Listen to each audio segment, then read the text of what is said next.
Farage. Mr. Van Rompuy, it's been a long time. Lovely to see you. Today's November the 5th, a big celebration festival day in England. Just over 400 years ago, there was an attempt to blow up the Houses of Parliament with dynamite and to destroy our Constitution. That was a violent approach. You, of course, have taken the dull, technocratic approach to all of these things. And indeed, what you and your colleagues say time and again, you talk about e-initiatives and what you're going to do about unemployment. But the reality is, nothing in this union is getting any better. Indeed, the accounts, I thought it was 18 years in a row. The accounts haven't been signed off for. I'm now told that it's 19, and you're doing your best to tone down any criticism. Whatever growth figures you may have, they're pretty anemic, and youth unemployment in the Mediterranean is 50% plus in several states. And of course, you'll notice there is now a rise in opposition, real opposition, and much of it pretty ugly opposition, not stuff that I myself would want to link hands with. It was 3.5 years ago that I got into some trouble by questioning who your tailor was. And they fined me €3,000 for doing so. Of course, I clearly was wrong. Look at you today. You are the smart, snappy young man around town.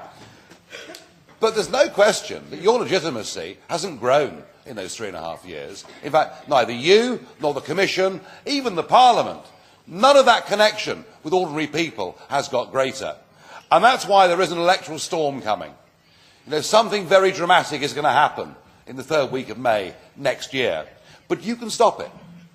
You can stop these dark forces as you see them swarming into this Parliament by actually admitting openly that the time has now come to legitimise or otherwise these institutions by holding free and fair referendums in the member states as to whether your position should even exist. Because the French and Dutch said, Mr Van Rompuy, you shouldn't exist.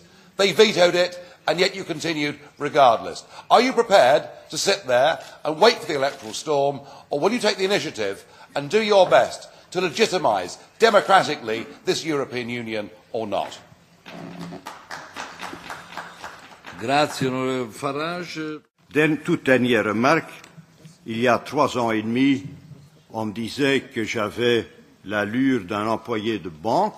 Maintenant, à moi seul, je peux arrêter une tempête électorale. Voilà, c'est une évolution invraisemblable qu'un homme puisse avoir la capacité d'arrêter une soi-disant tempête électorale. Comme évolution, ça peut compter. Si ce ne venait pas de vous, Monsieur Farage, je m'en réjouirais, mais puisque ça vient de vous, ça ne m'intéresse pas. Merci beaucoup. Grazie. Grazie, onorevole Van Rompuy. La parola onorevole Farage. Well, just for a moment there, it got fun. You got angry with me, and it all became impassioned, and that was brilliant. Because prior to that, it was the usual dirge, wasn't it? It was Mr Van Rompuy talking about a single supervisory mechanism, a resolution fund. What real people are talking about is the lack of jobs, the insanity of, in our case, opening the doors next year to the whole of Romania and Bulgaria.